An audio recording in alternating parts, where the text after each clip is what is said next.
This is a pleasure. Thanks for having me. This is nice. And we are celebrating a milestone, a TV milestone for you, right? Yes, that I'm still breathing. Yes. But not only that, Yeah, 25 seasons of The Jerry Springer Show. Yeah, and I apologize. I've ruined the culture. But it's, we've been doing the show for 25 years now. We just finished our 25th year. When you signed on, because it's hard to get a talk show. It really is. I mean, it sometimes seems like there are tons of talk shows, but if you're a personality, a TV personality, it's probably hard to get a TV talk show off the ground. We see a lot of them make it through 1 or 2 seasons. What was the most you could have hoped for when you started? I had no hopes because that wasn't my main job. I was a news anchor, and I was doing that for about 10 years. And the company that owned the station where I did the news in Cincinnati, the NBC affiliate, also owned talk shows. So the company owned Phil Donahue, Sally Jessy Raphael, et cetera, and Phil was getting ready to retire. So one day the CEO took me to lunch and said, Phil's retiring, we're going to start another talk show, and you're going to host it. So I was assigned to it. And I wasn't crazy about doing it. I didn't know much about talk shows, and I enjoyed doing the news and all that. So, but they said, we'll adjust the pay and all that, but that's what you do in the, So I just signed for 6 weeks, and what I did is I'd get up in the morning, fly to Chicago, do the talk show, and then the afternoon fly back to Cincinnati because I did the news every night at 5:30, 6, and 11. And I did that for 2 years, and that was a lot of flying back and forth, and I got tired of that. So I gave up the news then and then devoted full time to the show. When the show started, I mean, the show is known for... The show's stupid. The show is known for unique topics. So I think one is I Married a Horse. Yes. I don't think that worked out. We'll get to that later. I came out against that, by the way. Sometimes I feel like I have to take a strong stand. Right. You got to have something to stand for. But when the show first came out, did it have such polarizing or unique topics? Or did it start out, like, because you're a journalist, so did it start out, like, very hard newsy? Yeah, it started out like a normal talk show, and frankly, it was kind of boring. But, back then, this is 1991, and talk shows at that time appealed to a demographic which then was called middle-aged housewives. Of course, times have changed, but back then. And so that was the subject matter. Every once in a while, I could put in a political subject. I mean, we had Jesse Jackson on, Oliver North, or that kind of stuff. Right, I mean, to think now about having Oliver North on and Jesse Jackson, you probably wouldn't imagine having that segment on right now. Well, no, now, about 3 years in, the show totally changed. And now, if you're known, you're not allowed to be on the show. Right. So we don't take any known people on. And now the show, about 3 years in, the show decided to, Ricky Lake came along, I guess. Because at that point, there were 20 shows that were trying to be like Oprah and go after the, quote, middle-aged housewives. Then all of a sudden, here comes Ricky Lake. And that was the first talk show to go after the kids. And when I say kids, I mean high school, college age. And so I just thought, as a business model, why are we being 1 out of 20 going after Oprah's audience? Let's go after Ricky's audience and just be 1 out of 2. So we said, from then on, we're going to go young. And that meant from starting the next day, only young people in the audience, young people on stage, young subject matter. It's interesting that really does come into account. They actually put the age of the audience that they want in the audience. That's what we did then. And then, once the show went young, every once in a while the show went crazy. Not every day, but every once in a while. Then NBC Universal bought us. And when they bought us, when Universal bought us, they said, from now on, you can only do crazy. Isn't that funny? You would think they'd be like, calm down. No, they wanted more. They want that, because this was before things went viral. This was kind of a viral sensation. It wasn't like being shared on a link. It was a conversation at work. Like, did you see that guy throw the sofa on Jerry Springer? Yeah, we predated the cell phones, so or the social media. So to that extent, people did always talk about what was happening. And the show, every single day, the show then... In other words, if you call us with a warm, uplifting story, we're not allowed to run it. I mean, we're not. We're required to send you to another show, and the producers are given lists of shows that, based on the story, you can send it to. Our show is only allowed to do dysfunctional. Right. Real people from all over the country get flown into Connecticut, I think you shoot, right? Yeah. To do the show. Now, is this true or false? Now, because some of the stories have colorful characters being brought in. Yes. And you don't see them necessarily until they get there. You see pictures, I'm sure. You're bookers, you don't. But is it true you have a dentist on call that if someone is missing their teeth, they get caps for the show? Everyone is entitled to get 3 extra teeth. I believe that's actually not uncommon on talk shows to have a dentist on call. Yeah, it could be. That's a great question. I'm not sure. I know there's a doctor. I have good information that That it may be is? the case, Is it yeah. dentist? That they Yeah. have someone on speed dial. Well, that like, is listen, Schmecky doesn't have two front teeth, and Yeah. you know, while he may not know who his father is, we'd like him to know where his teeth are. So they actually Exactly. seriously like just. And that's an incentive right there. I mean, I'm going to Connecticut. Well, Got to be on Jerry Springer and get a set of teeth. When I do it's true because when I do the national tour, The Price is Right. You know, we do it in theaters and casinos. So you're on hiatus now, or you're going to be on hiatus soon, and then you don't take a break. You're going to do The Price is Right. And these people come on the show on The Price is Right, and they have teeth. It's exciting.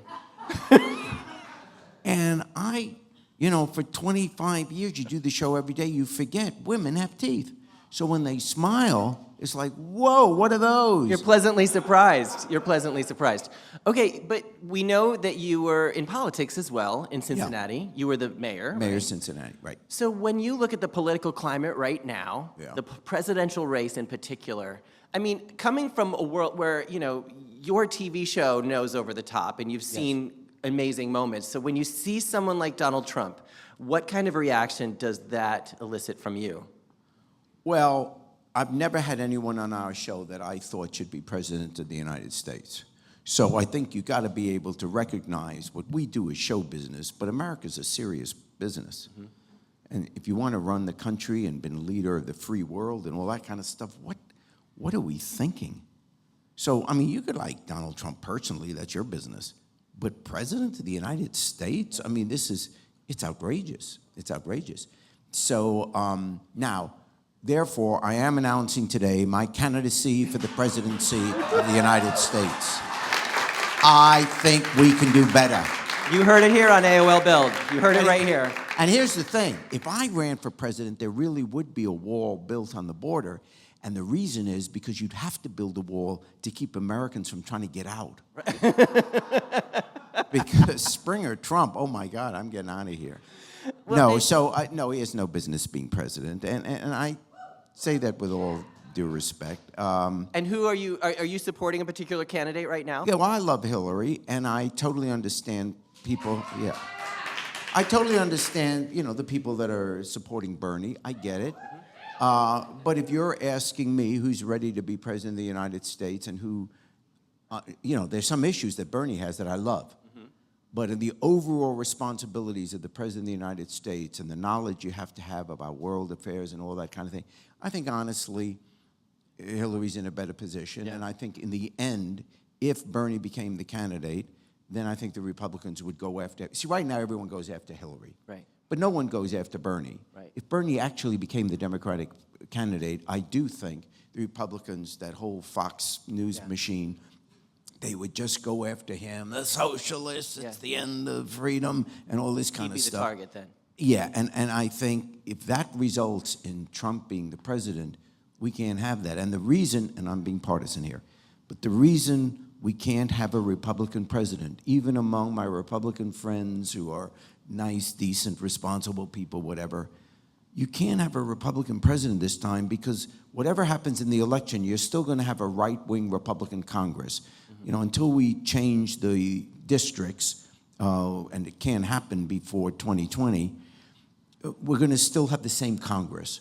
And the Congress is right-wing. And the only thing that protects America from some of these right-wing, insanity is that you have a Democratic president that can veto it. That's the brakes on this runaway Congress. If you have a Republican president, there's no one to veto this Congress. Now, even if you have a, quote, responsible Republican... Do you think even this Republican Congress would support Donald Trump's platforms? It seems like it's the right somewhat of a divided party. Well, it's hard to know what his platform is, because he's not a serious... Yeah. Well, to and he's that not point, a serious, this is a show. Yeah. But He doesn't have knowledge. And I want to talk more about you, but I have one last question because you address it. He has been in show business. He has a penchant for publicity. He knows what to say to get attention. So, and I'm sure you've met him over the years. So do you feel that we are seeing the most authentic version of who Donald Trump is on television right now? Or do you think that what we've seen has been positioning for publicity and attention? Or do you think we're seeing who the real Donald Trump is? In a way, maybe not the way he wants to be seen, but even if he is doing this to get elected, then that tells you something about the person. Right. And motivation. Every politician will use some ways to get elected. I get that. But he is choosing things that he's got to know, assuming he's a smart guy, he's got to know appeals to our worst instincts. When you pick on people because of their race, when you pick on people because of their nationality, because of their culture, you've got to know that that's a horrible way to be reelected. The symbol of America is the Statue of Liberty, not a wall. And if he doesn't get that, then he can't make America great again because he doesn't know what America's about. America is the Statue of Liberty. It is not a wall. Right. And you bring an international perspective to this story, truly, because you have, I would imagine, dual citizenship. Do you have dual citizenship? No, I was born in England. But where in England were you born? But I'm an American. It's only the American Oh, passport. okay. Where were you born in England? I was born in London, and I was born in a subway station. Isn't that amazing? He was born in a subway. Yeah. That's not a joke. He was really born on a subway station. Which explains a lot of things about me. No, but actually I was born during the war, during World War II, and at that time, women in their 9th month, many of them would spend the night in a subway station, in the tubes, as they call them, Seems because like those were the bomb shelters. Oh, those were the safest places to be. Yeah. Okay. And nowadays being stuck in the subway seems like punishment. Back then, that was that was safety. Safe. So they put me in so I was born 11:45 at night. So every time I hear a train go by, I kind of jolt. Yeah. I still have that in me. Back to the Jerry Springer Show. We're at your season 25. How long do you see yourself doing it? How many more seasons do you think you would like to do? Well, it's interesting, I can tell you this, I have let NBC Universal know that I will be stopping the show when I'm 104. So, no, as long as, God willing, I stay healthy. Look, I'm lucky, and I don't need to make a living anymore. Honestly, I do it just because it's fun. I mean, I can't even come up with another reason. I mean, I couldn't even make one up that makes any sense. May we all be so lucky as to do something we love that much, though. Well, here's the thing. Here's why I say it's such a fun thing to. First of all, I just like talking to regular people, not celebrities, just regular, people that aren't known. Regular is relative. Yeah. Well, yeah. Let me tell you something. No, I'm just teasing. We're all alike. I say this as a fan of the show, truthfully. Yeah. Oh, the stories that you share on this show are stories that are happening everywhere, really. Maybe not I Married a Horse, but the general... Yeah. And, well, who hasn't gone out with a horse once? Yeah. It's a spring fling, a summer thing, yeah. I used to ride horses, but I got tired of putting a quarter in all the time, so I don't do that. So, no... so what was your question? I don't remember. Okay, we talked about how many seasons you would do. We talked about how, Well, why I love it. Okay. I can go out, let's say I could go out to have dinner with anyone in the country that isn't, and we sit down and we have dinner, and I'll say, hey, what was your day like? And you'll tell me a story. Oh, well, it was a rough day at the office. Oh, funny thing happened at the water cooler, and you'll tell me, and I'll go, that's funny, and it maybe was funny. And then you'll say, Jerry, what was your day like? And I'll say, well, I had a guy who married his horse. Right. So I'm always going to have the better story. So why wouldn't you want my job? You have a jam-packed arsenal of stories at this point. What has there been one storyline or show theme that you walked in and was like, oh my God? I mean, you've probably seen and done it all. So is there one that you just walked in recently like, seriously? Are you serious? Is this a joke? Or no? Or is it all just kind of just fun? Is it always just fun and surprising? It's always fun. I mean, we've had some, my family was exterminated in the camps of Nazi Germany. So obviously, other than just being a normal human being that finds that it unbelievable, I personally have a stake in that. and we had a neo-Nazi on the show. Oof. And then he started going after my mom. He says, if I would have had her, I would have chopped her up and put her in the trunk of a car and turned her into a lampshade. Well, people say that about your mom. All of a sudden, you kind of lose it. Right. So he's sitting here on stage, and I'm, so I will walk up from the audience, and I'm sticking my finger in his face. You shut your effing mouth and all that. People jump the. Yeah. All of a sudden, he stands up. He's 6'4". Oh my God! Yeah. And he's going to hurt me. I'm thinking this was really stupid of me. But all the security guys jump up on stage, throw him to the ground, and once he's on the ground, I'm going, come on, come on, come on. Well, you are not afraid of a fight, I believe. Yes, I am. Well, okay. Oh, no, time out. I am very afraid. Well, you learned the hard way early on in your political career, if I'm not mistaken. Yes. We have a picture. Oh, look at you. You look amazing, by the way. You do look amazing. How old are you? Do you talk about your age? Yeah, I'm 72. Okay. So we got 32 more years. Wait, you're happy I'm experience. still alive? What do you... Woo! I say I'm 72, people start clapping. I go, what, you didn't think I'd make it? This is you. You've wrestled or boxed a bear. I wrestled a bear, and I'm the one on the bottom. Right. Now, here's the thing. I'm mayor of Cincinnati at the time. This was when I was mayor. This is 1980, and if you can't read the caption, this is amazing. It says, Mayor Springer would do almost anything to please his public, even wrestle bears. This is kind of foreshadowing, really. Yeah, But now how did this happen?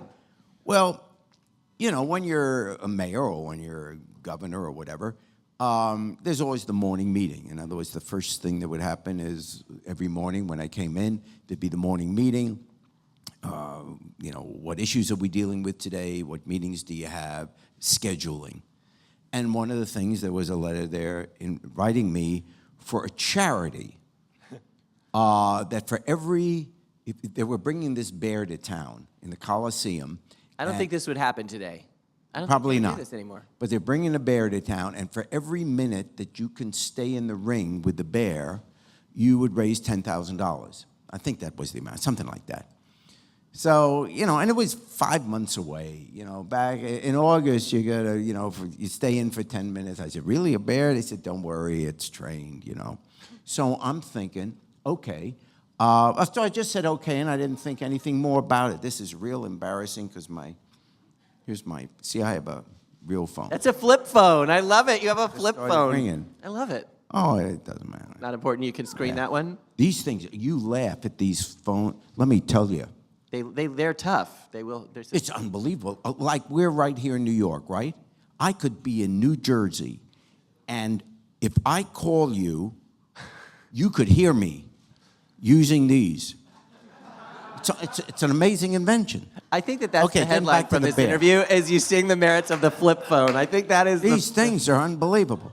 So now... Jerry Springer on Trump and flip phones. I think we just got our viral moment. Okay, keep going. So there you go. So now I said, okay, yeah, I'll do it. And we go on to the next piece of business. I didn't give a second thought to it. Now, suddenly, it's 5 months later. I come in that morning. We go over what's the calendar today. Oh, right, at 6 o'clock, you're going to be wrestling the bear.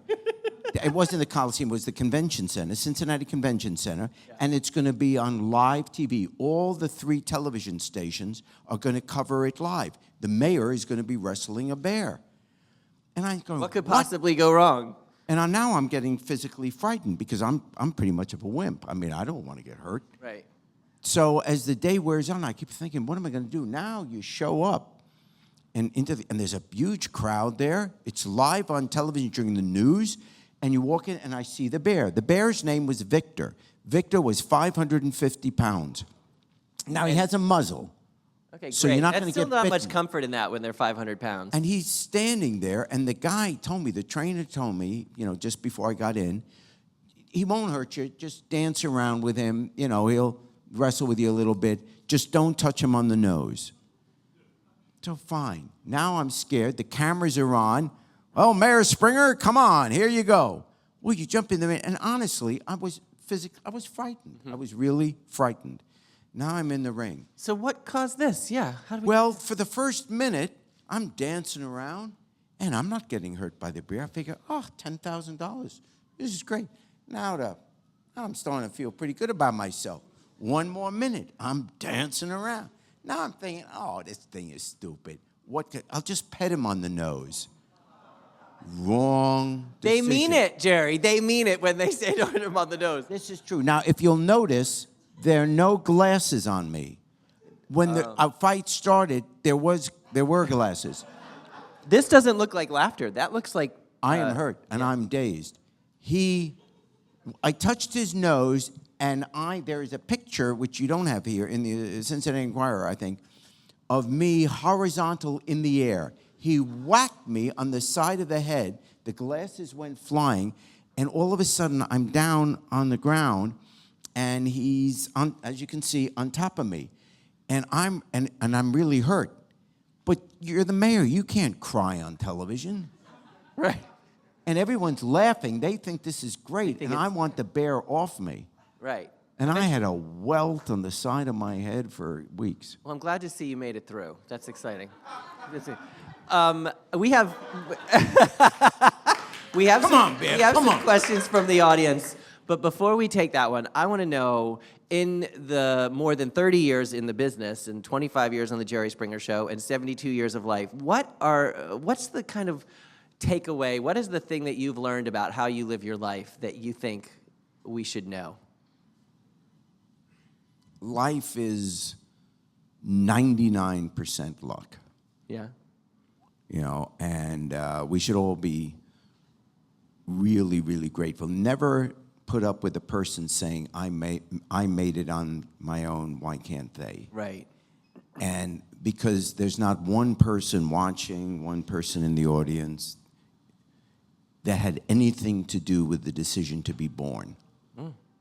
So you didn't have anything to do with the decision to be born, to whom you'd be born, in what era, to what parents, with what kind of a brain, with what kind of health, with what kind of environment. I could take Bill Gates, the most successful one of the most successful Americans ever, and if he were born in Ethiopia, he would be dead by the age of 5.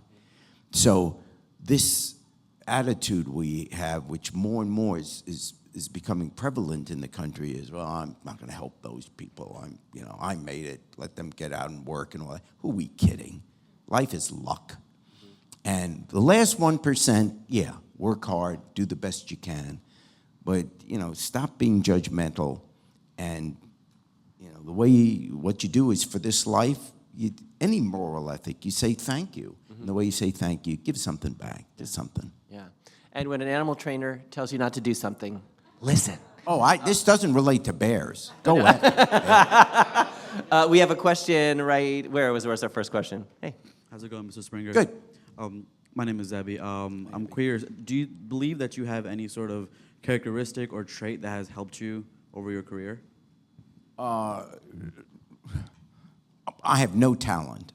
And I don't say that as a joke. It's true. I don't have any talent. I think I'm a nice guy. You're a great storyteller, and you take... Well, because I have a lot of stories. You live 72 years, you'll have and you stories get stories too. from people. You can weave Sure. together. You're an entertainer. You're modest. That's a strength. You're modest and you're an entertainer. I mean, just do everything your mother told you. I mean, I honestly believe that. I think even if our politics was that, if everything your mother told you in the 3rd grade, share, don't hurt people, be nice, be polite, if you just do that, imagine if the only law we had in America is don't pass any law where somebody gets hurt. What a world we live in. Yeah. What a world. Yeah. Yeah, so I mean, it's not difficult. Just if you're a nice person, try hard. And no, people won't try to do bad things to you if you're just nice. If you do nice things for people, people will do nice. You're getting on my nerves. Yeah. What's our next question? Hi, Jerry. Hi. It's best for you to be here. So, how difficult was it to make a TV show like this? And what advice would you give to a future broadcaster that would consider making a whole TV show like yours? Also, Well, yeah. Good question. There's nothing you can do to get your own talk show. And why I say that, there's no school you go to. everyone that has a talk show did something else before. Some company that produces shows or whatever just likes what they see. Maybe you were doing the news. Maybe you've been a singer. Maybe you've been whatever. They find something. Maybe you're a doctor, and we could use a psychiatrist on this kind of a show. So you have no control over that.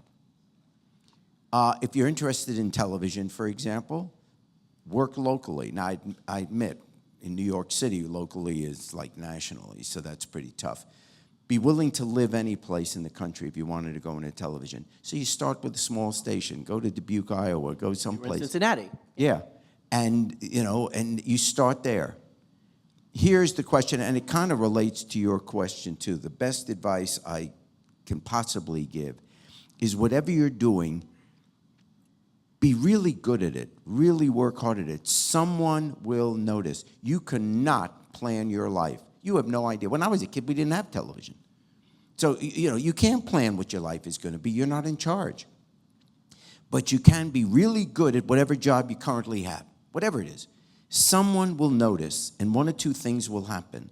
If you're really doing your job really well, you'll either get a promotion in where you're working, or someone will say, hey, you're good at this. Did you hear they're doing this down the block? That could really be a good opportunity for you. Every job, I never, ever in my life, once out of school, applied for a job, except mayor. I guess you run for that. But other than that, every job I have ever had has been handed to me. Someone saw what I was doing and said, hey, why don't you do this? So, for example, someone liked what I was doing as mayor. So NBC says, when you finish being mayor, anchor the news here in town because you know the city. Someone then liked what I was doing with the news, and they said, we're starting a talk show, you should be the host.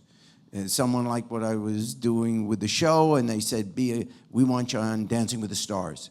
We want you to host America's Got Talent. And that's what happens in life. It doesn't have to be show business. If you are working hard and doing well here, someone will notice, and there'll be an opportunity. Just be flexible. Be willing to move. Now, sometimes if you already have a family, that's difficult. But be flexible, do what you're doing well, and sometime in your life, lightning will strike and there'll be an opportunity. Great.